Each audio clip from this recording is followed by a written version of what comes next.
Keith, because to us, it's personal. There are some people who just, I think, were born to put an optimistic spin on things, and Kevin Fuerst with Fuerst Financial Group, I have found, is one of those. So good to see you. Good to see you, Julie. I could use a little positivity in my day. Well, and if you're watching and you've never heard from Kevin before, he is Fuerst Financial Group. So he helps people to increase their portfolios, but you have to start somewhere. So we kind of thought that would be our topic today. Yeah, sounds good.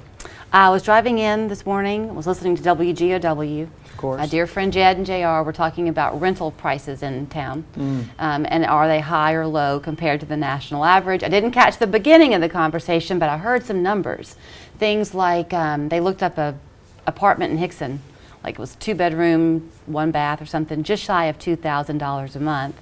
Somebody else called in to say when he got his first house a few years ago, thanks to having that home ownership, it's stationary, Right. he pays $800 a month. Oh, wow. So, home ownership still the foundation to building wealth in this country, do you find? I think it's one of them, yeah. I think for, especially on the real estate, why not own versus lease, especially at $2,000. I wasn't aware of that, that $2,000 a month for a rental. It's a lot. It's unbelievable. So there are a lot of people though, and you know, I have daughters who are now they are adults and entering into adulthood. So I watch and see what their financial future might look like compared to ours.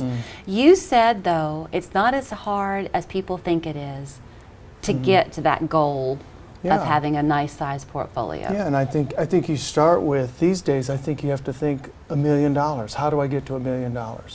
And you do it a little bit at a time. The number that's out there, I forget what it is, it's in the billions of dollars that people don't take on their matching 401k. So they don't even put into a 401k that's giving them dollar for dollar on the first 3 to 5%, whatever the 401 is. Right. They're walking away from free money, and you can't talk them into it. And It's so free. to me, that's one of the basics, or an IRA that you can put, anywhere to $2,000 to $7,000 a year you can put into it of your income. Not to get too much in the weeds, but if you are going to be contributing to your 401k, if you've got a child in a position to do that now, do you recommend Roth versus traditional? I think you do. Well, with the 401k, you have to do both. So the matching part would go to the regular 401. The Roth would be the amount that you put in. So I do like the Roth in the 401 for sure. I think because then it's tax-free money later on. Correct. So it's really good to have some of each. I don't know that you can, because you also like the 401 for the purpose of deferring some of your taxes. So it's kind of a balancing act. Need which one the do you want? two. Which one do you want? Yeah. So you do. If you can do both, do both. Discretionary spending. A lot of people are going to say, what are you talking about? My grocery bills are sky high. Gas is still high comparatively. I'm hardly making any unnecessary choices. There's always some place you can cut. There is. And so you just have, if you watch a thing, you'll change a thing. So you have to watch your budget. You have to know what money's coming in. You have to know what's going out.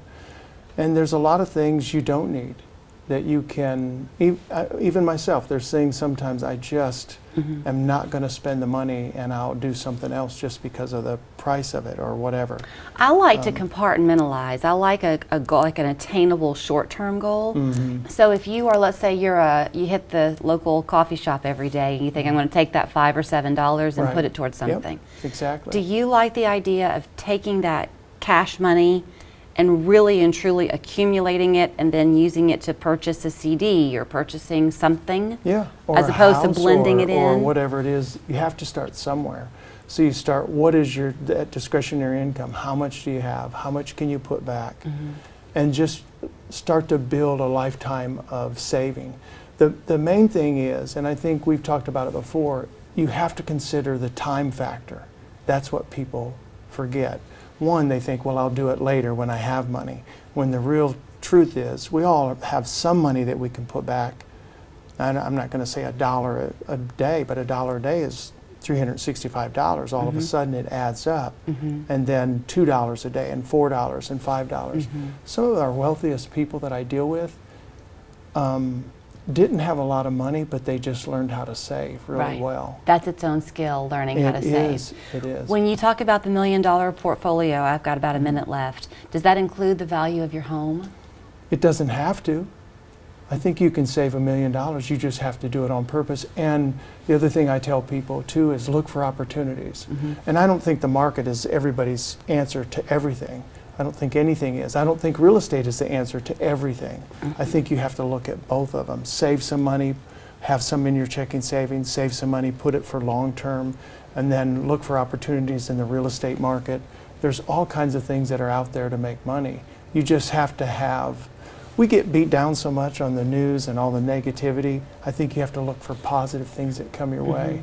I think that's been a lot of the people that I deal with, their success. They have different types of assets, and they've taken the opportunities to grow that. And it's habit forming. So It is begin with habit one forming. good habit, Yep. and it'll build to another one. It is, yep. You're a good habit, so thanks for coming our way every Thanks, month. Julie. Kevin Fuerst at Fuerst Financial Group, 899-8555. His website, growkeepleave.com.